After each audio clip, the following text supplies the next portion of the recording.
Volt egyszer egy magyar király, akit a népe megelégelt, ezért száműzték. Futott, menekült egész Budapesten át.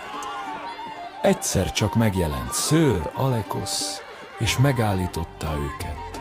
Hirtelen lefékeztek, és a király elmondta.